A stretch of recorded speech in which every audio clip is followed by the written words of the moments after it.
Hello again. I'm Suzanne, and I'm really writing or speaking about a course, Deciphering Secrets Medieval Manuscripts, which is offered free online via Coursera.org. And I'm going to try to help you avoid some of the mistakes that I took or made when I took the course starting in December 2016. One of the mistakes that I made was pre-deciding what size I wanted my papers to be. I decided that my papers, my book, would be about this size. And let's see if I can get the lines up there. More important that you see it than me.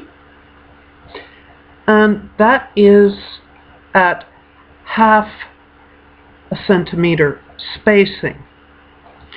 And my problem when I actually began using this is that it meant I had to skip every other line. My practicing was even bigger. We were asked to practice using different fonts, different sized writing implements, and really experiment with these things. This is my page that I experimented with. I believe this was our week 3 or week 4 assignment. There are things you need to take into consideration if you're taking this course and you really want to make a book that looks good. First, just the size of your handwriting and the lining that you normally would follow if you're handwriting.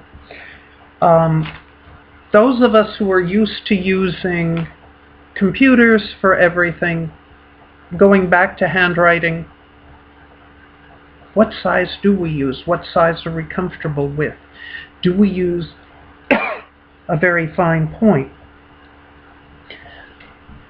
When we switch to calligraphy, most of us, unless we're writing calligraphy all the time, are going to be a little bit challenged to make it fit. During the Middle Ages, the scribes were trying to fit as much onto as tightly in as possible. So this half centimeter lining is probably quite realistic for them. But if you or I can't fit that onto nicely, we're not going to be happy. So what size is your handwriting? What size is your calligraphy going to be? These are things you really need to think about now. The second thing you really need to think about now is what you're going to write. I was in the last week of the course. The course is 7 weeks. Before I knew what I wanted to write.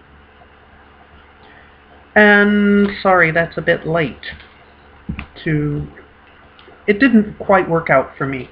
I got something in because I had some other thing that I had done earlier for my grandkids. And this is my finished little book from that course. It's got all the little components. But first, what's the size of your handwriting? Second, what are you going to write? It's all very well and good to go and look at wonderful examples of medieval manuscripts and get inspiration from them. Are you going to tell Bible stories? Are you going to show a certain scene or scenes from The Lord of the Rings? What are you going to do? Are you going to create something, a story of saints that could have been? Are you going to imagine a story or stories about yourself if you were living in the Middle Ages and write that and illuminate those. So decide what those are and get those started, because those are things that you need to have ready. Imagine pictures, things you're going to be illuminating. Drawing. Oh, I don't draw. Well, go for the little stick figures. That's better than nothing. Another thing that you need to think about now already isn't just the story you're going to tell. It's the calligraphy you're going to use. And we do get introduced to a lot of different calligraphy styles there in the Coursera course. And what I eventually decided to do with my much wasted printer paper was to make a little booklet that would define the styles of calligraphy. Now, I'm only at the beginning of this, and I can see already that I'm going to have to start again. But I did this page using uncials, and the next page I used the Carolingian script just to do the alphabet. So I haven't gone on to do any of the others yet, although recently I was taking notes on other scripts. So investigate the scripts, and with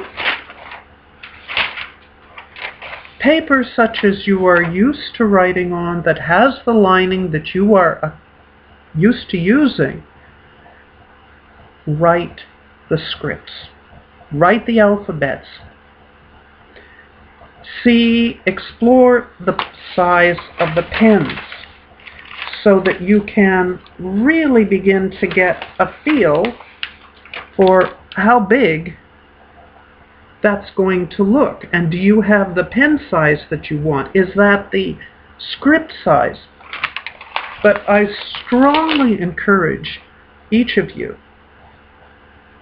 to try on your regular paper, using a pen that you would like to use, different size pens, the different scripts.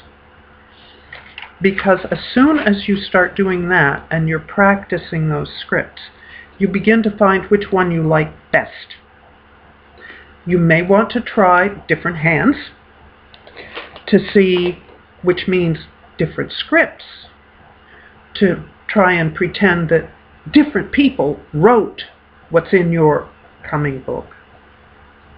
But once again, the things you need to know now are the size of lining that you are accustomed to using for handwriting, the different scripts you want to know, what story you're going to be illuminating, writing and illuminating, because these are going to be done by hand.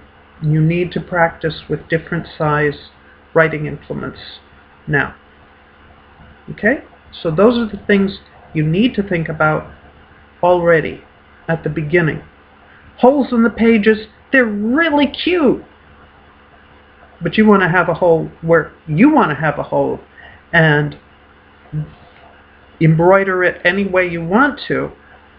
But first, you want it in the story which you've already got planned in your head, or whatever it is you're going to illustrate. If you're going to take several pages from an existing manuscript, because that's what you really want to do, then you'll need to find those specific pages and figure out how you're going to try and imitate that hand, those illustrations, or your illuminations. Now, and that's a demanding thing to do. Okay? Good luck.